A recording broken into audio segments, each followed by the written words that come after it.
lost track of time, don't know how to feel, but I'm not sorry. I'm lost in your eyes, are you even real? But don't you worry, I'm not looking for the one, no, I just wanna have some fun. So let's get drunk tonight, cause fuck how we feel. But for now, I won't give it all away, cause I don't think I'll stay. No, I can't be. Assalamu alaikum guys, what's up? So I'm back again with another video. So in today's video I will be reviewing the Sony Xperia XZ3. So let's get started with the Sony XZ3 review. First of all, इस phone का जो launch date था वो था I guess back in 2018 it was launched. And why is this phone still worth it? काफ़ी लोगों ने question किया था मुझे कि ये still worth it है इस प्राइस में या नहीं. तो बैक इन 2021 मैंने इसका एक फुल एक्सपर्ट रिव्यू भी बनाया था और इस पर PUBG टेस्ट भी किया था. After an year I thought कि दोबारा से इसका रिव्यू बनाते हैं. लास्ट जो रिव्यू था इसमें पर्पल पिंक का जो कलर था वो था. आज जो कलर है वो है हमारे पास ग्रीन. इसका एक कलर है, ये भी काफ़ी अच्छा कलर है ग्रीन. इसका काफ़ी कह लो कि क्लासी कलर है. इसमें मतलब ये ब्लैक भी लगता है और ग्रीन भी लगता है. कुछ कुछ लाइटिंग में ब्लैक लगता है रात के टाइम पे और दिन के टाइम पे ये ग्रीन वाली फील देता है. सो स्पेक्स के ऊपर मैं अगर आ जाऊँ तो स्पेक्स जो इस फ़ोन के हैं वो 4 GB रैम है और 64 GB इसकी इंटरनल मेमोरी है.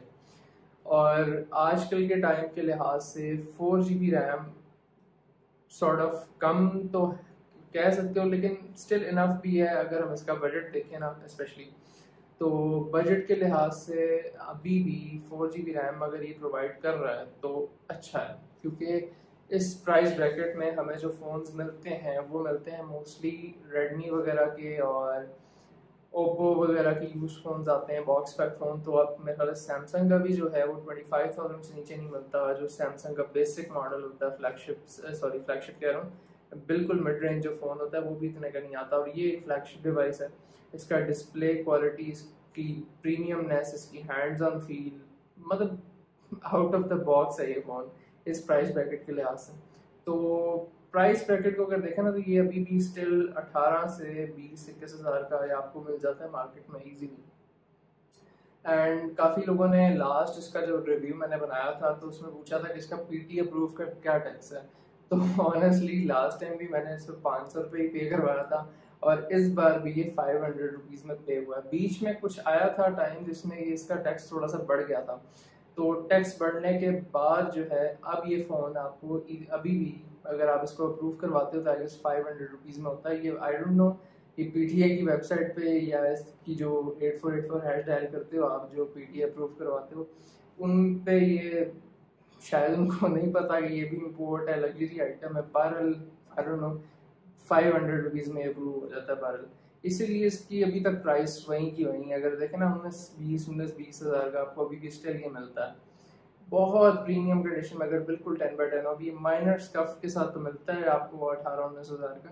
लेकिन अगर बिल्कुल क्लीन फोन लोगे तो आई गेस 20-21 के ऊपर भी चला जाएगा. और कलर के ऊपर भी डिपेंड करता है. कुछ कलर्स हैं इसमें जो ज़्यादा लोग पसंद करते हैं वो थोड़ा महंगा हो जाता है और जो ज़्यादा मतलब पसंद नहीं किया जाता उसका कलर का प्राइस कम होती है.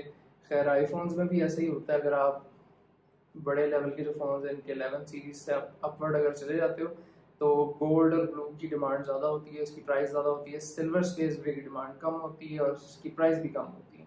रैम के ऊपर काफ़ी कीबोर्ड वॉरियर्स आ जाएंगे कि यार 6 GB भी आता है तो 6 GB भी आता है, 4 GB भी होता है और 6 GB भी होता है. ये दोनों में आपको मिल जाता है. लेकिन मेरे ख्याल इसकी जो 4 GB रैम वाला वेरिएंट है वो सबसे ज़्यादा इनका बिकता है और ज़्यादा आता भी 4 GB वाला ही है. 6 GB वाला काफ़ी कम मैंने देखा है.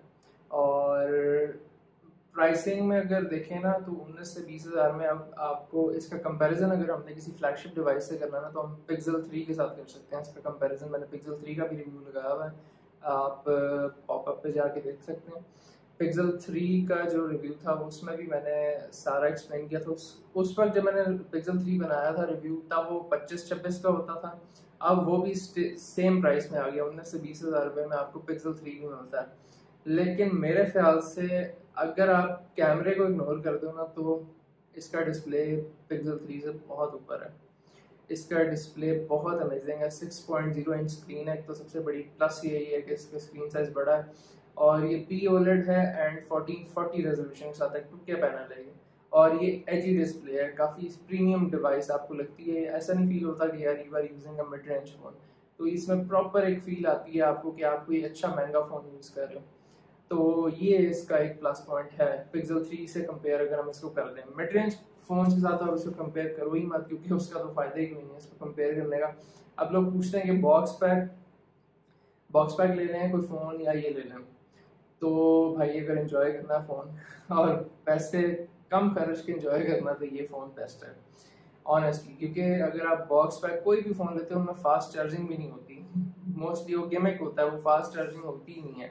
और जो पीछे 4-5 कैमरे बने होते हैं वो भी गिमिक्स होते हैं, सिर्फ एक कैमरा काम कर रहा होता है, उनको कभी आप खुलवा के देखोगे ना उसके अंदर एक कैमरा होता है, बाकी सब गिमिक फेक होता है। तो वो कैमराज की बेस पे आपके फ़ोन बिक रहे होते हैं मिड रेंज, अदरवाइज भाई वैल्यू नहीं प्रोवाइड करते हो, तो ज़रा से भी प्रीमियम नहीं होते, बहुत प्लास्टिकी से फ़ोन होते हैं। इसकी एक प्रॉपर फील आती है आपको, अगर इसके हम शॉर्ट्स में आगे लगाऊंगा ना मोन्टाज में, आप देखना कि इसको पकड़ के एक फील आती है कि यार ये कोई फ़ोन आप यूज़ कर रहे हो। और कैमरे की जहाँ तक बात है तो कैमरा अगर पिक्सल 3 से कंपेयर करें तो अच्छा नहीं है, लेकिन इस प्राइस ब्रैकेट में जो मिड रेंज फ़ोन्स आते हैं रेडमी वगैरह के और सैमसंग के, उनसे बेहतर कैमरा इसका, नो डाउट उनसे बहुत बेहतर है। फास्ट चार्जिंग 18 वाट की करता है, लेकिन भाई चार्जर बहुत मुश्किल से मिलता है इसका ऑनेस्टली, जो इसको फास्ट चार्ज करेगी, कि इसके साथ तो वो देते नहीं है। अगर आप किट लेने जा रहे हो किसी भी शॉप वाले से तो उससे आपको इसका चार्जर नहीं मिलेगा। सैमसंग वगैरह के लगा के देखोगे लेकिन वो नहीं लेते इस पे ऑनेस्टली, वो फास्ट चार्ज नहीं करते, स्लो ही चार्ज करता। तो ये एक ड्रॉबैक है हमारे मुल्क में इसको यूज़ करने का, कि इसका फास्ट चार्जर मिल जाए तो बहुत अच्छी बात है, नहीं मिले तो फिर आपको थोड़ा स्लो चार्जिंग बर्दाश्त करनी पड़ेगी। बैटरी टाइमिंग के ऊपर आता हूँ, तो बैटरी टाइमिंग लास्ट ईयर भी मैंने इसकी बताई थी 5 to 6 hours screen on time, और स्टिल अभी भी इसका इतना ही है, 5 आवर्स परफेक्ट टाइम दे रहा है, 5 आवर्स 6 आवर्स। मेरा ख्याल है जिसका वाईफाई की यूजेज ज़्यादा है उसको तो 1 डे बैकअप है इस फ़ोन के साथ, और अगर तो डाटा यूजेज है तो उसको 2 दफ़ा चार्ज करना पड़ सकता है, और सम केसेस में उसको आई गेस 3 दफ़ा भी चार्ज करना पड़ सकता है। वर्स्ट के सिनेरियो है, अगर आप फुल ब्राइटनेस रख के बाहर आजकल की तपती हुई गर्मी में इसको यूज़ करोगे डाटा के साथ तो ये 3 दफ़ा भी चार्ज करना पड़ सकता है। लेकिन अगर वाईफाई यूसेज है तो वाईफाई यूसेज में इसका ये प्लस पॉइंट है कि एक दिन में आपका निकाल देता है। एक और इंटरेस्टिंग चीज़ इसमें ये है कि ये IP68 एंड 65 है, ये water and dust resistant phone है, जो कि एक काफ़ी अच्छा फीचर है इस फ़ोन का, क्योंकि आपको जो मिड रेंज डिवाइसेस मिलती हैं रेडमी की या फिर जो भी अदर कंपनीज आपको जो प्रोवाइड करती हैं, सैमसंग के मिड रेंज फ़ोन्स, या इवन आप मिड रेंज में ही यूज में कोई फ़ोन्स ले लेते हो तो वो आपको IP68 नहीं मिलते। तो ये फ़ोन जो है वो आपको IP68 सर्टिफाइड मिलेगा, आप इसको वाटर टेस्ट कर सकते हैं। अच्छा, मैं थोड़े से इसके क्लोजअप्स दे देता हूँ कि इसका जो बॉडी शेप है वो कैसा है। तो इसकी जो डिज़ाइन है ना उसको आप देख लें, काफ़ी प्रीमियम है। ये अगर आप कोई भी मिड रेंज फ़ोन लेते हो ना तो वो कभी भी इतना प्रीमियम नहीं होता, स्पेशली अगर आप इसकी स्क्रीन को देखें तो एज टू एज डिस्प्ले है इसका, प्रॉपर एक जो है ना आपको फील देता है कि यार ये कोई प्रीमियम डिवाइस है। ओवरऑल अगर इसका मैं एक फाइनल वर्डिक्ट अगर दे दूं तो अगर तो आपके पास यही वाला प्राइसिंग ब्रैकेट है, अगर आपने इसी फ़ोन को परचेज़ करना है, मतलब इस बजट के फ़ोन को परचेज़ करना है, तो इट्स अ परफेक्ट बाय, क्योंकि आपको बेस्ट वैल्यू प्रोवाइड करें in terms of screen, in terms of premiumness and in terms of processing speed and everything.